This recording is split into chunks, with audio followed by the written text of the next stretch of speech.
Today's story revolves around two best friends who both fall for the same boy. In their desperate attempts to win his heart, they slowly drift apart, without realizing that their deep bond is crumbling.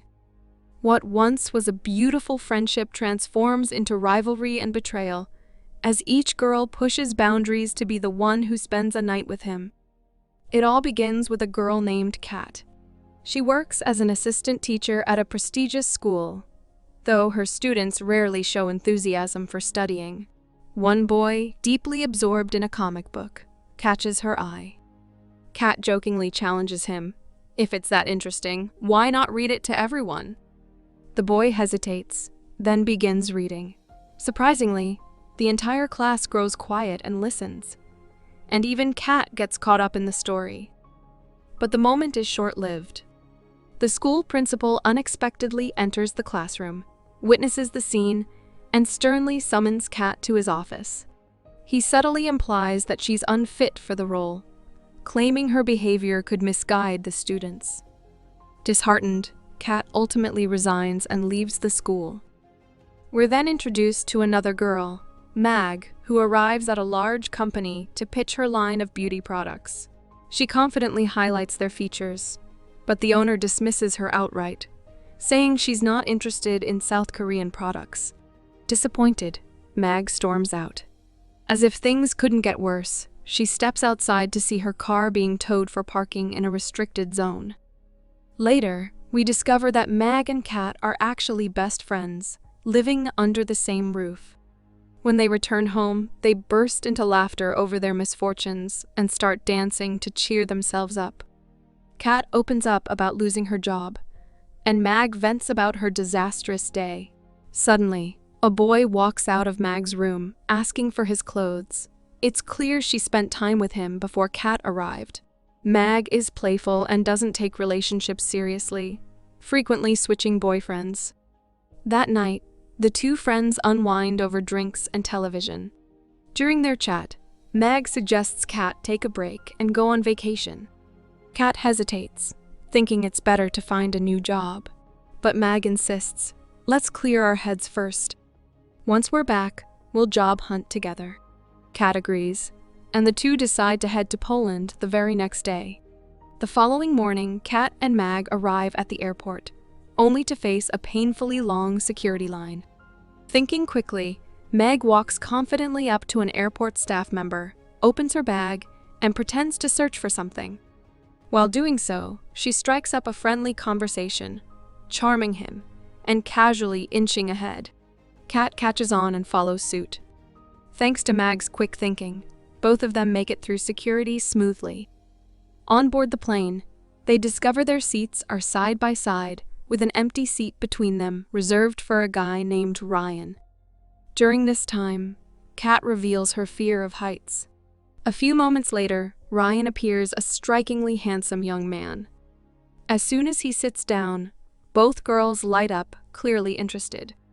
Once the plane takes off, they waste no time chatting with him, asking where he's headed. Ryan says he's traveling to Poland for a wedding. Throughout the flight, both girls try subtly and not so subtly to get his attention. Eventually, a flight attendant approaches and announces that due to stormy weather in Poland, the flight must be diverted.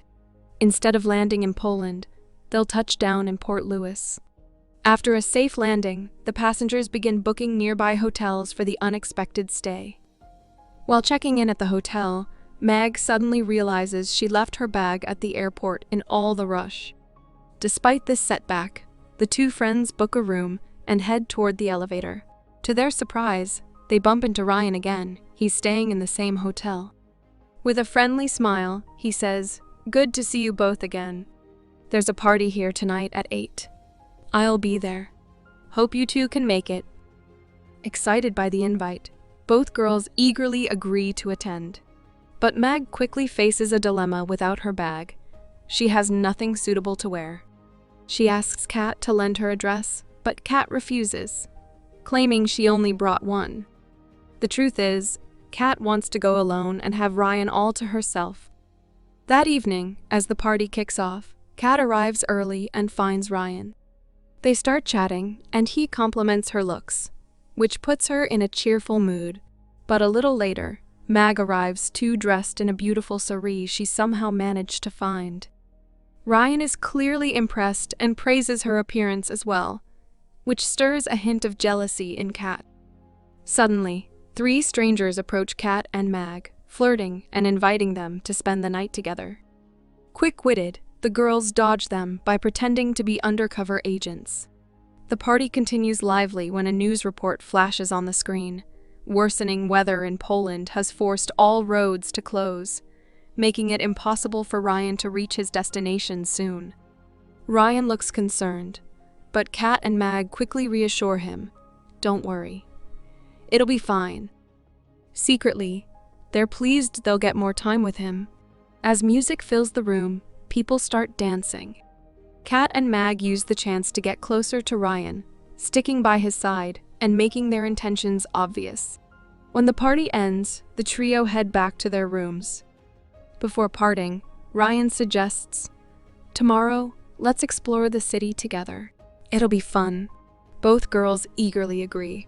Kat tries to get Ryan alone, but Mag catches on and says, "I'm coming with you." In their scramble to get closer to Ryan, neither succeeds, and they all retreat to separate rooms. The next morning, they meet Ryan again to plan their city tour. Clever Mag suggests starting with a hot air balloon ride, knowing Kat fears heights and hoping to gain an advantage. Not wanting to show weakness, Kat agrees, and the 3 board the balloon together. A balloon operator was present to control the ride, but as the balloon soared high, Kat's condition worsened. She began shouting, demanding they bring the balloon down immediately. Seeing her distress, Ryan stepped in to comfort and encourage her. His soothing words helped Kat calm down a bit.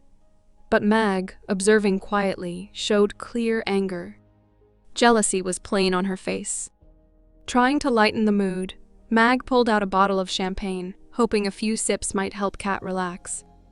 But as she popped it open, the cork flew straight into the balloon operator's eye, who already had poor vision. Now, both his eyes were injured. Panic spread quickly. Without proper sight, the operator lost control of the balloon. They struggled to steady it and eventually made a rough landing in an unfamiliar place. The bumpy landing only made Kat feel worse. Later, back at the hotel, they tried to recover from the chaotic ride. After a while, they decided to visit the pool. Both Kat and Mag deliberately wore very short dresses, aiming to catch Ryan's eye. At the pool, they met Ryan again, but their eagerness turned into a playful rivalry. They jumped into the pool one after the other, competing to outshine each other, while Ryan and the other guests watched, entertained. Things took a risky turn when Mag decided to impress Ryan by jumping over a chair into the pool. Kat quickly tried to stop her, but Mag ignored the warning and jumped anyway. Unfortunately, she misjudged the leap and struck her eye hard on the chair, causing severe pain and injury. Later, they saw Ryan leaving with his luggage and hurried outside to talk to him. They found out Ryan was heading to Poland by road with a guy named Craig. Seeing an opportunity, Mag eagerly said, "I want to come too." Without hesitation, she grabbed her bags and left with Ryan. Kat followed closely behind. During the car ride, Craig mentioned it'll take about 17 hours to reach Poland, a long trip ahead. But the biggest challenge for Kat and Mag wasn't the journey itself, but where they sat. Kat took the front seat, while Mag sat in the back beside Ryan. As they chatted and laughed, Kat felt a wave of jealousy from the front. Frustrated, she tried forcing her way into the back seat to sit next to Ryan, aiming to break their bond. However, with limited space, she couldn't fit properly and had to return to the front. As the trip went on, Kat noticed Mag and Ryan growing closer. To get back, Kat pulled out an embarrassing old photo of Mag and showed it to Ryan, who burst into laughter. Mag was humiliated in front of everyone, deeply hurting her. Later, they stopped at a petrol station. Kat stepped out, saying, "I'll be back. Need to use the restroom." Seeing her chance, Meg rushed to the restroom and locked Kat inside from the outside. Then she returned to Ryan, trying to get closer. Just then, Ryan's phone rang and he stepped away. Meanwhile, Craig approached Mag and started talking. It became clear Craig secretly has feelings for Mag, but never confessed. As Mag and Ryan chatted, they suddenly saw Kat escape by jumping out the bathroom window, ruining her clothes and looking disheveled. Angry, she washed up using a pipe and quickly changed. Finally, Kat got the chance she wanted sitting next to Ryan in the back seat. Not wasting the moment, she pretended to have sprained her neck and asked Ryan for a massage. As he massaged her, Kat made playful, teasing noises to annoy Mag. Burning with jealousy, Mag decided to retaliate. She secretly crushed many sleeping pills into a beer bottle and offered it to Kat sweetly. "Maybe this will help you feel better." Kat refused to drink. Before Mag could insist, Craig grabbed the bottle instead. "Drinking and driving isn't wise," Mag warned. But Craig, distracted, took several large gulps. Unaware, he drank beer laced with sleeping pills. Night fell, and everyone except Craig fell asleep in the car. Soon, the pills took hold, and Craig dozed behind the wheel. The car swerved wildly and crashed into a roadside billboard, jolting everyone awake. Though shaken, they were unharmed and managed to reach a nearby hotel, where they booked rooms for the night. Tension between Kat and Mag had peaked. Neither wanted to share a room, so they chose separate ones and acted coldly toward each other. Later, Ryan found Kat alone and said, "Where have you been?" "I was looking for you," he admitted. "You and Mag are always together, so I never had the chance to say this, but I like you." Their talk grew more intimate, leading to kisses. Soon, Ryan took Kat to his room. The night unfolded passionately, with furniture knocked over in the excitement. The next morning, Kat looked radiant. At breakfast, Mag smirked and claimed, "Ryan was with me last night. We spent it together." Confident, Kat smiled she had been with Ryan too, so how could Mag claim otherwise? But as they talked, a shocking truth emerged. Ryan had spent the night with both of them. Suddenly, Craig appeared, furious. "Ryan stole my car and ran away," he shouted. Before they could react, tension between Kat and Mag erupted into a heated argument. Years of jealousy, betrayal, and frustration exploded into a physical fight so intense that hotel staff called the police. A female officer arrived, taking them into custody for damaging hotel property. Craig reported Ryan's theft as well. Then, a shocking revelation surfaced. Ryan wasn't just attending a wedding, it was his own. The ceremony was set to happen at a nearby Grand Hotel. Kat and Mag stood in disbelief, realizing they had been deceived the most. Desperate, they pleaded with the officer, "Please release us. We'll pay for damages, but we must stop Ryan before his wedding." Seeing their urgency, she agreed and let them go. They quickly grabbed a taxi and rushed toward the venue. Arriving at the hotel, a lavish wedding celebration was underway. Guests and family were already present. Moments later, they spotted Ryan. His eyes widened in fear upon seeing them. Without hesitation, he turned and ran. Fueled by rage, Kat and Mag chased him through the halls. After a dramatic pursuit, they caught him, gasping for breath as they demanded, "Why did you play with both of us when you were already getting married?" Cornered and desperate, Ryan begged, "Please don't make a scene." Taking a deep breath, he finally admitted, "I realized both of you liked me." "No, not just liked you, wanted to win me over, even if only for one night. After that, you would have left. If I'd seriously chosen one of you, cheating would have happened. But I knew you two were best friends, so in the end, you'd always be together." Just then, Ryan's fiancée appeared. She smiled warmly at Kat and Mag and asked, "Who are you to Ryan?" They exchanged unsure glances but smiled back. "We're just friends. We came to see you." "You look beautiful." Ryan sighed with relief, knowing they wouldn't reveal the truth. Without further interruptions, he walked toward his wedding. Watching the ceremony, Kat and Mag realized Ryan's fiancée truly loved him, and his family was thrilled. They understood that, in some ways, they were wrong too. Accepting this, they chose not to interfere and quietly left the wedding. Later, Mag met Craig again.